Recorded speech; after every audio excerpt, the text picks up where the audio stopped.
Alright, so this is a video on how to make a build within Suicide Squad, or how you can get started on making a build that's for you. So when building in this game, there is a lot of different things that you would want to look out for. So for example, there's three different types of items within a game between weapons and grenades, and that is between Star Labs weapons. As you can see, this is a Star Labs weapon, and then you also have LexCorp weapons, and then the third is GCPD. Let me see if I have a GCPD shotgun right here, and there's four actually. My fault. That's a correction on my end. So there's four. So there's Amertech, GCPD, LexCorp, and Star Labs. So there's four different types of weapons and four different types of grenades as well. Let me go down to the legendaries, because you see this is a LexCorp grenade. I can't even talk. Star Labs, Amertech, and then GCPD. So there's a lot of different things you want to look out for. So from what I noticed, at least for my playstyle, I like LexCorp weapons and grenades the best. Now again, everyone builds differently, so you can look at each set of that made no sense. You can look at each gear piece and see which gear piece works best for you. And another thing that's a major difference within the gear in this game is mastered gear. Now, mastered gear can drop on anything between legendary, notorious, and infamy, or infamous, however. But I will put up a couple of pieces on the screen right now, and you can see the noticeable difference between mastered loot and regular loot. Now, with the items that you are seeing on screen, now people think, oh, just because legendary gear doesn't say mastered, it's not mastered. Legendary gear is mastered. So with the legendary piece that you can see, one has just a yellow regular box around it, but then the other legendary piece has like an additional excuse me, it has an additional yellow gold box around it, letting you know that that's the mastered legendary piece. And then of course for notorious and infamy, you can see that it legitimately says mastered or master on the piece, and then you can see the considerable difference in stats as well. So when going on how to make a build within this game, Toyman is the key. Toyman is the key to making your builds, because he allows you to elite gear pieces. He allows you to re-roll augments on gear pieces. And I mean, I guess Penguin is kind of thrown into this too, because he can overhaul items for you. I I can't even talk. I really would not recommend overhauling weapons and gear, because there's just a lot of resources, and every time you overhaul something, the price goes up. So I would not recommend overhauling gear, because I did that for this weapon on my King Shark, because it was a mastered Black Mask LMG that I got from an incursion, but it only dropped with 2 perks. So I had to overhaul it like 6 different times to finally get it to drop with 3 perks, which was very expensive. So I would not recommend that. Now we're gonna go ahead and jump into the game here, and I'm gonna show you what Toyman can do for you. Guys, we got shit to do. Alright, so we are here back in the Hall of Justice, and let's go ahead up to Toyman. Now before I even talk to Toyman, there's a couple of different things you want to do before you get to this point in crafting with Toyman. So with on the side missions, as you can see on the left hand side of the screen, you will see the Toyman icon, which looks like a little robot face. So you would want to do all of your Toyman missions before you can get into crafting and re-rolling and eliting your gear. With each mission you do, of course, it unlocks a specific thing like re-rolling, eliting, etc. So once you have all of your Toyman missions done, then when you talk to Toyman, you'll primarily see elite here, because that's not here. And then when you go to modify, you can modify anything. Now, when modifying, eliting, and re-rolling with Toyman, so on any base weapon, gun, frag, shield mount, whatever the piece might be, you can only re-roll one specific thing. So if I press X to modify, and it says, you see that little yellow highlighted message where it's under pick a slot to modify, it says you can only modify one slot per item. So if I hold X to modify, it's going to show like a bunch of different perks, and it allows you to choose. So I'm just going to do it for the sake of the video. So if I hold X to modify, notice how random perks pop up. And if you see a perk that's your playstyle or that fits your build, go ahead and select that perk. However, now since I modified that, I can't modify any other item. But there is a way to modify all three, is when you elite the piece. So let me go to an eleted piece. So notice how this Black Mask LMG is mastered, or not mastered, eleted, because you can see the little Toyman icon on the top right of the, I guess, card there. And when I press X to modify, now I can modify all three freely whenever I want, because it's eleted. So when you elite an item, you can then modify all three slots and not just one.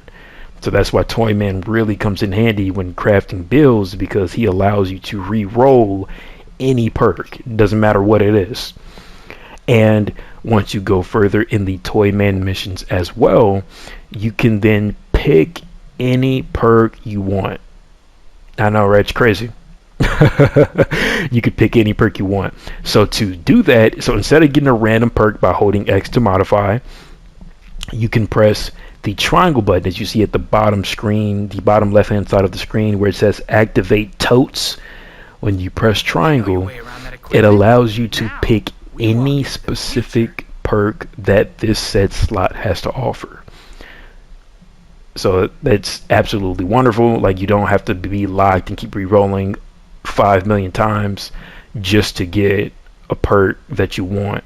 And if you want to see what all comes in each slot, you then at the very bottom again, where you see where you see it says R2 for possible augments. When you press R2, it shows you everything that drops within this category. Then if I go to the green category, you see the perks change, and I can see all of them. When I go to the purple category, they show you every possible perk that drops within this slot. So when you do modify, and then when you use the totes version, as you see, here are the resources towards the right hand bottom side of the screen. That's the resources you will need to modify weapons, frags, traversal mods, etc. Now, when you pick the perk that you want for your build, you will have to keep re-rolling a said perk until you get the perfected piece. So what I mean by that is I'm just going to do one to show you all, because my resources are very scarce right now, so I'm trying to conserve them. But you'll know you got the God rolled or the highest percentage drop when you see the gold star next to it. So let me just hold X for this one. Now notice how both of these have a gold star by them. That means this is the highest percentage within the perk slot that you got, which is great, because that means you had the God roll piece, or not piece, but the God roll perk slot. So once you have the gold star, that's how you know you got the God roll slot, which is good. And then of course I'm going to go ahead and pick my current augment, and then now that augment stays there. And again, the same goes for this slot, and then the same goes for this slot. So any slot, press triangle to activate totes to pick your perk instead of getting a random one. And then once you hold X to use totes, then you can pick between, I think it's 3 choices within this perk slot.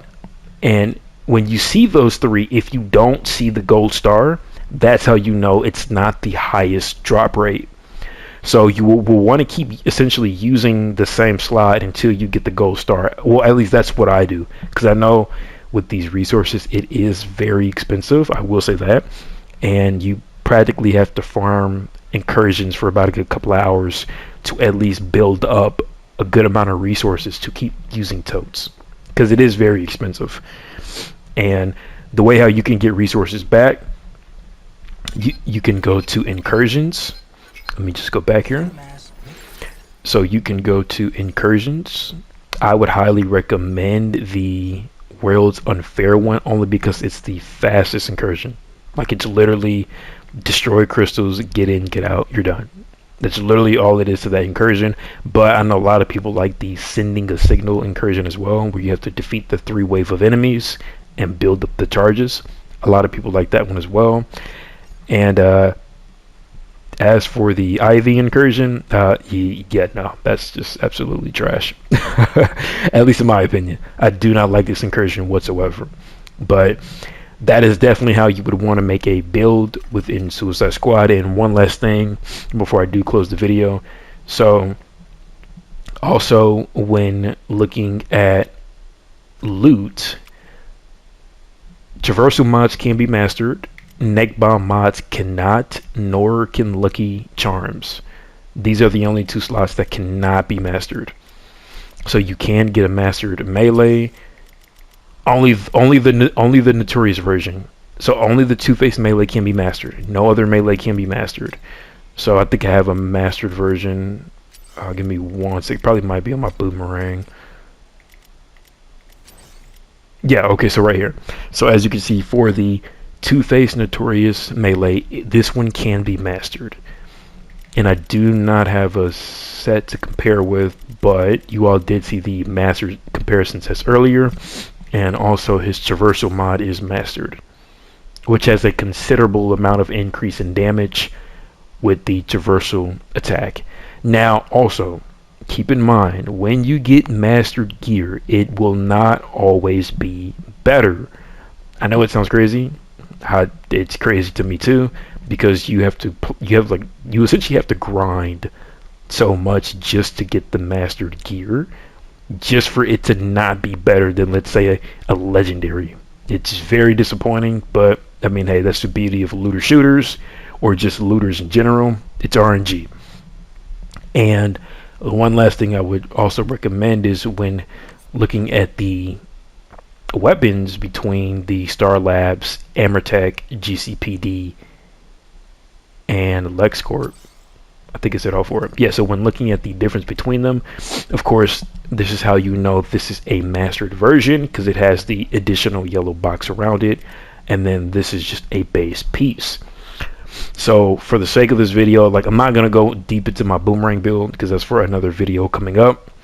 So just for this piece alone. So what I did, since it's a LexCorp weapon, it has a large amount of crit damage already stacked to it on top of the gold perk that you can see, where it says this firearm does 250% increased critical hit damage. When enemies are in slow motion, you gain 100% critical hit chance, and that's ridiculous. So I only chose this shotgun for Boomerang because it's very overpowered, and I just re-rolled the perks on it to give the maximum amount of shotgun damage, the maximum amount of damage to infused enemies, and then the maximum amount of ammo gained from getting critical hits on this firearm. So I'm never running out of ammo, I'm doing a massive amount of damage, and I can always put enemies in slow motion consistently. So when I do make my Boomerang build video, you all will see how that build comes into play. So that is essentially it when looking at how to make a build for Suicide Squad. Now I know right now everyone's just going for the meta, everyone's going for a burn build and just easily making their ways up until Mastery 200, which is the max mastery. But I refuse to make a burn build. I am not touching a burn build.